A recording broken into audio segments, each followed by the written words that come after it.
काफी समय बाद हिंदी में लेकर आ रहा हूँ। बट भाई साहब VVI मैं सारा करा दूंगा, बस रिवीजन करा दूंगा, टेंशन मत लो। मुझे पता है हिंदी में भाई साहब अव्वल लेवल वाले हो, बहुत बहुत खतरनाक लेवल वाले पढ़ाई कर चुके हो, बट मैं अच्छे से तैयारी कराऊंगा।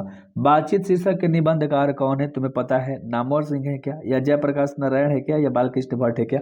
बता दो। चलो मुझे पता है ना, बच्चे कहेंगे जल्दी बालकृष्ण भट्ट है यार। चलो बहुत बढ़िया। अगला सवाल के ऊपर बात करेंगे, डी नंबर ऑप्शन याद रख लेना, है ना। मैं पूरा कंफ्यूज करूंगा क्योंकि बोर्ड वाला फेल दूंगा, टेंशन मत लो। 100 आजान एक सुजान के उपन्यास के लेखक कौन है? तो बालकृष्ण भट्ट है। चलो अगला सवाल कर लें, अगला सवाल कर लें, अगला सवाल कर लें। अगला सवाल, मनुष्य का गूढ़ दोष कब प्रकट होता है? मनुष्य का, जब इंसान बोलता है ना तब, जब इंसान बोलता है ना तब उसके गुण के बारे में यानी कि खास बात, और दोष के बारे में यानी क्या बुराई है क्या अच्छाई है वो पता लगता है जब इंसान बोलता है ना।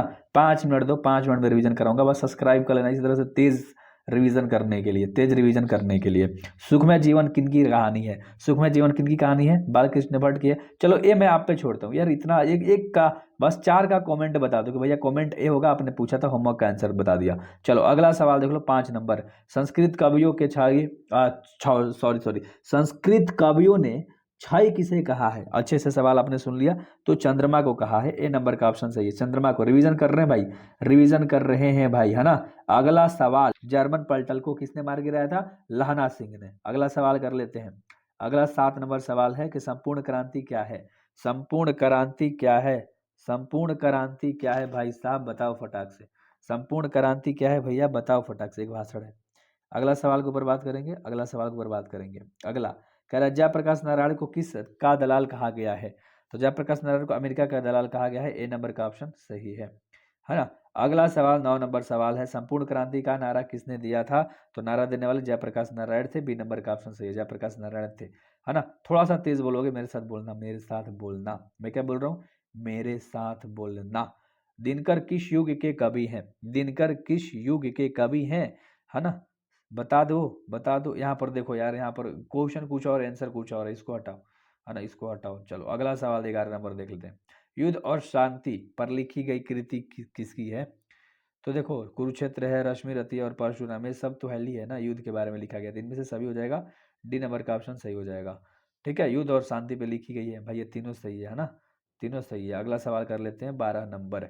कर आज्ञा मूलता क्या है? आज्ञा मूलता क्या है, ए नंबर के कवि हैं, आज्ञा जी कवि हैं। देखो एक सवाल बोलता हूँ, मैं तेज बोल रहा हूँ, थोड़ा सा मिस्टेक होगा तो मैनेज करना, पहले बता दे रहा हूँ। अगला, शेखर, बता दो, शेखर एक जीवनी है, वो किसकी है? तो आज्ञा जी की है, डी नंबर का ऑप्शन सही है, डी नंबर का ऑप्शन सही है। अगला सवाल, रोज कहानी के नायिका कौन है? यानी कि रोज में कौन लड़की के बारे में बात करी गई है? मालती के बारे में, जो कि नायिका है, मुख्य पात्रा के रूप में है। अगला सवाल देख लो 15 नंबर। शेखर एक जीवनी किस विधा की रचना है? शेखर एक जीवनी किस विधा पूछ रहा है? तो उपन्यास विधा है भाई, डी नंबर ऑप्शन सही, उपन्यास शेखर। अगला सवाल करेंगे 16 नंबर। गैग्रीन क्या है? गैग्रीन क्या है? कांटा चुभने जैसा जख्म है। ये हो जाएगा ना, लगेगा कांटा चुभ रहा है, ऐसा जख्म होता है घाव के जैसा। तो गैग्रीन अच्छे से याद रखना, कांटा चुभने वाला। तो याद हो गया होगा यार, बहुत तेज करा रहा हूँ ना, टेंशन मत लो, बहुत तेज करा रहा हूँ ना। चलो अगला सवाल कर लो और बता दो इसका आंसर। एक लेख और एक पत्र के लेखक कौन है? अब ये सवाल नहीं बताओगे? भगत सिंह ने लिखा था, छठा चैप्टर है। चलो अगला सवाल कर ले, अगला सवाल कर ले, अगला सवाल कर ले, अगला सवाल कर ले, अगला सवाल कर ले। चलो अगला सवाल। अगला, भगत सिंह का माता का क्या नाम था? है ना, यहाँ पर का माता माता दोबारा दे दिया है, भगत सिंह के माता जी का नाम बताना है, विद्यावती, बहुत बढ़िया। अगला सवाल कर लेंगे जो कि 19 नंबर है। भोर का तारा किसकी रचना है? भोर का तारा जगदीश चंद्र माथुर की, जगदीश चंद्र माथुर की। अगला सवाल करेंगे जो कि 20 नंबर का सवाल है। गांधी जी ने चंपारण में कितने आश्रम विद्यालय की रचना की थी? बताओ फटाक से। टोटल 3 गो, है ना, टोटल 3 गो। कहाँ? वहाँ चंपारण में, वहाँ ना, कितना विद्यालय? 3 गो, हाँ।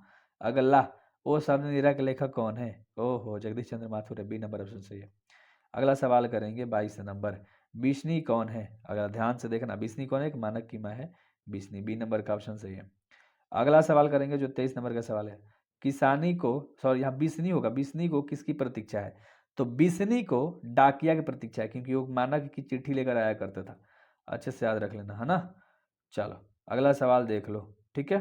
चलो अगला सवाल के ऊपर बात करेंगे, प्रगीत और समाज क्या है? प्रगीत और समाज क्या है? एक निबंध है। अगला सवाल कर लेते हैं, जूठन क्या है? जूठन क्या है? जूठन क्या है? जूठन क्या है? एक आत्मकथा है ना, एक आत्मकथा है। अगला सवाल कर लेते हैं। अगला 26 नंबर का आ रहा है, किसी भी रचना का मानदंड क्या है? किसी भी रचना का मानदंड जो होता है वो शब्द और अर्थ दोनों होता है। कोई भी चीज़ रचोगे तो शब्द लिखोगे, उसका अर्थ निकलना चाहिए, बस सिंपल सा सवाल था यार। अगला सवाल 27 नंबर, तिरिच एक लेख मतलब तिरिच चैप्टर के लेखक कौन है? तो उदय प्रकाश ने लिखा है, उदय प्रकाश ने तिरिच चैप्टर को लिखा है। जीवन क्या है? अगला सवाल है, जीवन क्या है? उपरोक्त सभी है, क्योंकि अद्भुत है, असीम है और अगाध है, तीनों चीज़ के बारे में बात किया गया है जीवन में, जीवन के बारे में। तो डी नंबर का ऑप्शन सही है। सब्सक्राइब नहीं किया करो ना, ऐसा चैनल तुम्हें कहीं नहीं मिलने वाला, मैं दावा ठोक के बोलता हूँ, इतना तेजी से रिवीजन कराने वाला, इंपॉर्टेंट चीज़ देने वाला, हर चीज़। कड़बक कवि कौन है? कड़बक, कड़बक पहला चैप्टर मलिक मोहम्मद जैसी, बहुत बढ़िया, है ना, काव्य खंड का पहला चैप्टर है। अगला, सूरदास किस धारा के कवि हैं? है ना, कृष्ण सर, कृष्ण भगवान को बहुत मानते थे, तो ये नंबर का ऑप्शन सही है। चलो फटाक से 30 मैंने रिवीजन कराया। डू सब्सक्राइब मैन, मिलते हैं नेक्स्ट वीडियोस में, सब्सक्राइब कर लेना रिवीजन के लिए।